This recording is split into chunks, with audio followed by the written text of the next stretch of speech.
Hey YouTube, today I'm making some quick peach marmalade. So what I have here is a pre-weighed bowl that's 150 grams, and I have about 4 peaches. So what I like about this recipe is that whatever amount of peaches that you have, or whatever amount of fruit that you have, for the recipe all you need is peaches, an orange, and the juice of half a lemon. These peaches were 50% off, and so they were already slightly bruised. I just salvaged the most of that I could out of 4 peaches, and that's what you see here.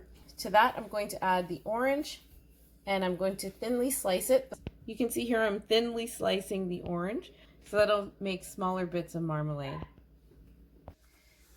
So here's one half of the orange and the peaches chopped up, and here's the other half of the orange chopped up. I just used my magic bullet and blended up that half. So that's what it looked like after being blended up for a minute or two. And then that's the other side where I just chopped it. And here I've got the juice of half of a lemon. And I'm going to go ahead and pour that in. So here it is. I'm going to zero off my scale. I know that the bowl is 150 grams. So 409 minus 150. So that gives me 259 grams. And that's how much I'm going to weigh out for sugar. Whatever the weight of the fruit is altogether is going to be the amount of sugar that you need to add. So here I have 409 grams. That includes the weight of the bowl. That's a balanced amount that I'm going to need for sugar. And I did just measure, just for those who might not have a scale or don't want to bother with that method, you can just do equal parts in cups. I had just over 1 cup of fruit, and this actually did come out to just over 1 cup of sugar. So this method works both ways. If you just do equal parts of fruit to sugar, whether you're weighing it or putting it in cups, then you'll have the right proportions for your marmalade. So I'm going to leave this on medium heat until all the sugar has melted in and blended in.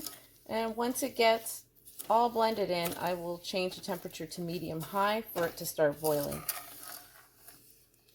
The reason you need so much sugar is so that you can avoid using the pectin, and also so that you can have this preserved properly. You can make small batches where you just refrigerate it and you can use less sugar, but if you're going to be preserving this, it's good to get into the habit of using equal parts sugar to fruit, because that way your fruit will preserve well over the long term when you water bath can these jars. Sugar is a preservative, especially if you use equal parts. I'm turning up the heat to medium-high, and I'm going to leave it to boil for about 20 minutes, and then I'll do that plate test that will check for doneness.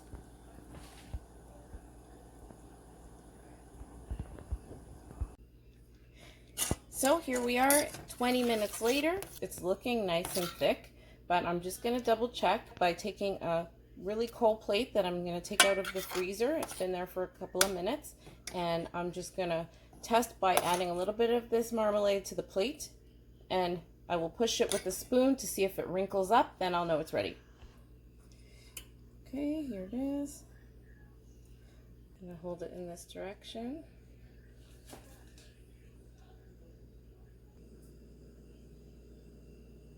Yep, it is wrinkling, even though there's little bits. See how it wrinkles up?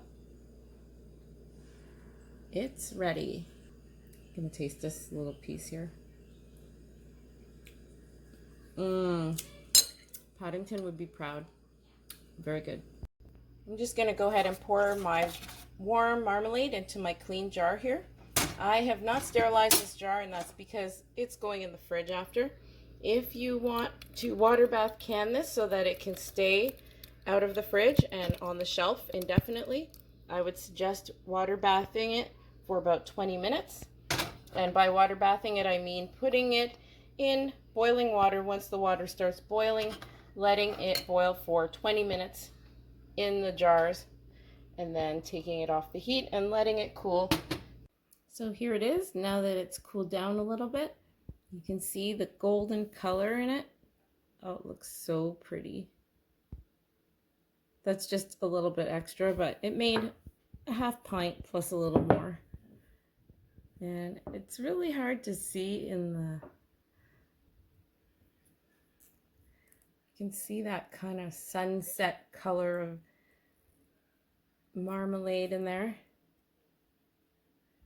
It really does more taste like orange marmalade with little hints of peach.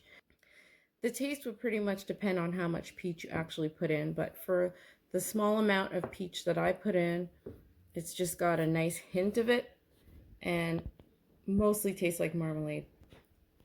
Really tasty. Well, thank you for watching. If you have any questions, feel free to drop them in the comment section. I hope you're having a wonderful day. God bless you and see you in the next video.